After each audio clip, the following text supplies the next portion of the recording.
Halo, selamat datang di channel Ruang Taktik. Di video kali ini, kita akan analisis Yan Diomande.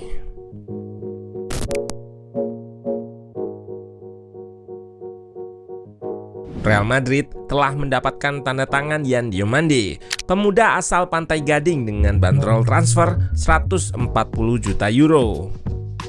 Pemain berusia 19 tahun ini sebelumnya juga diincar oleh PSG, dan Liverpool juga dikabarkan menunjukkan ketertarikan. Namun RB Leipzig sang pemilik menyetujui angka yang ditawarkan Real Madrid, dan Diomande pun memilih menuju Madrid, tim yang jadi impiannya sedari kecil. Nah, bagaimana gaya main Diomande dan apakah ia cocok bermain di bawah Mourinho? Let's go, kita bahas sama-sama.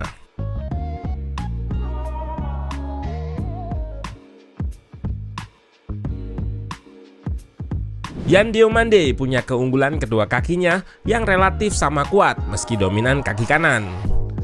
Aspek ini membuatnya bisa dipasang di beberapa posisi. Meski kerap mengisi di pos winger kanan, namun pernah juga di kiri. Musim lalu, ia mencatatkan 675 menit di posisi tersebut dengan torehan 3 assist serta 12 tembakan. 8 kali lewat kaki kanan dan 4 kali kaki kiri, walau belum membuahkan gol. Dari heatmap pun, terlihat ia lebih banyak menghabiskan waktu bermainnya di area sayap kanan. Tentu ini merupakan sinyal positif bagi El Real karena sisi ini kurang konsisten. Kabarnya Mourinho sendiri yang mengajukan proposal untuk memperkuat sisi kanan dengan beberapa pemain incaran. Rodrigo sempat gemilang di musim akhir Ancelotti kala ia diplot sebagai duo striker bersama Vini dan ditopang Bellingham di belakangnya. Meski dipasang sebagai duo striker, ia sebetulnya bergerak dari sayap kanan dan tidak jarang pula lakukan tusukan sendiri, namun ia terkena cedera ACL yang mengharuskannya menepi. Tusukan-tusukan seperti tadi yang jadi kelebihan Diomande juga. Statistik menunjukkan hanya ada 5 winger di 5 liga top Eropa yang punya catatan take-ons lebih banyak dari Diomande, yakni 7,8 per 90 menit. Menariknya, prosentase keberhasilannya mencapai 55%, angka terbaik di antara 75 pemain dengan percobaan dribble terbanyak. Lihat bagaimana ketenangannya dalam melakukan akselerasi, feinting lalu lepas dari kawalan dua pemain lawan. Composure saat menghadapi banyak pemain seperti ini akan sangat diperlukan untuk bermain di La Liga nanti. Patut dicatat, di Bundesliga terutama bermain untuk RB Leipzig, Diomande cukup banyak ruang saat menyerang karena banyaknya situasi transisi. Seperti di momen ini, penetrasinya diawali dengan luasnya ruang yang dimiliki. Lalu Diomande lakukan dribble dan cut inside, namun ruangnya ditutup dan tembakannya diblok. Bola masih berhasil dikuasai rekannya dan kembali diberikan pada Diomande. Bisa dilihat, pertahanan lawan merapat menutup semua ruang. Namun kali ini ada support dari fullback kiri yang overlap dan menerima terobosan manis dari Diomande yang diteruskan cross datar lalu berhasil diceploskan ke gawang lawan. Ini menunjukkan ia akan lebih optimal saat ada support untuk membuka pertahanan blok rendah khas tim La Liga.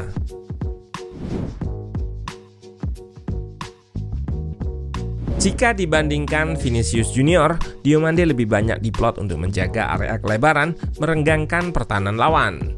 Atau bisa disebut, ia merupakan winger yang bisa inverted, alih-alih disebut sebagai penyerang luar atau wide forward seperti Vini. Pembeda keduanya ada pada statistik ini.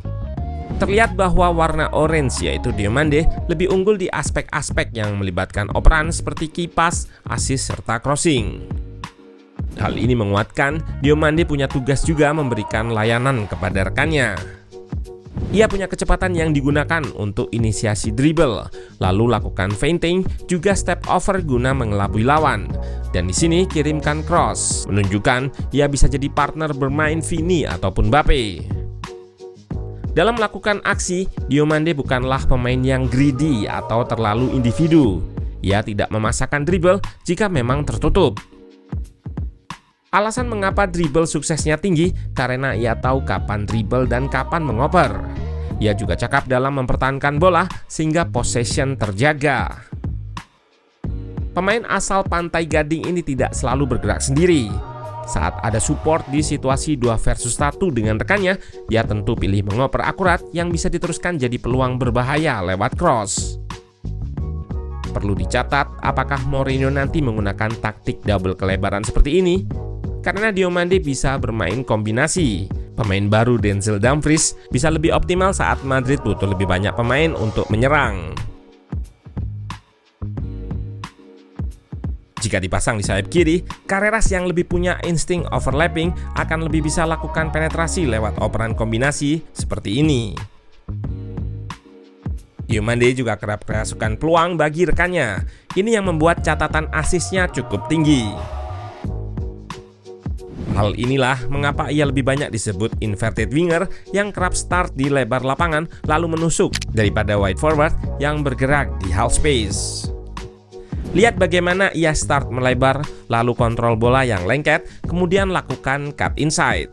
Pemain lawan kesulitan menebak kaki mana yang akan digunakan, dan di sini Diomande memilih kaki kiri saat lawan bergerak ke kanan untuk berikan assist.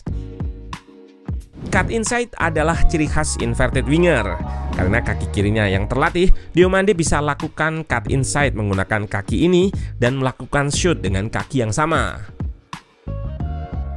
Lihat pada golnya ini, ia menggunakan kaki terkuatnya hanya sebagai tipuan. Back bereaksi dengan menutup jalur kaki kanannya. Ia berusaha lakukan beberapa kali feinting untuk membuka jalur dribble kaki kirinya. Dan begitu terbuka, penetrasi dribbling dengan kecepatan ia lakukan sampai menemukan ruang tembak dan gol.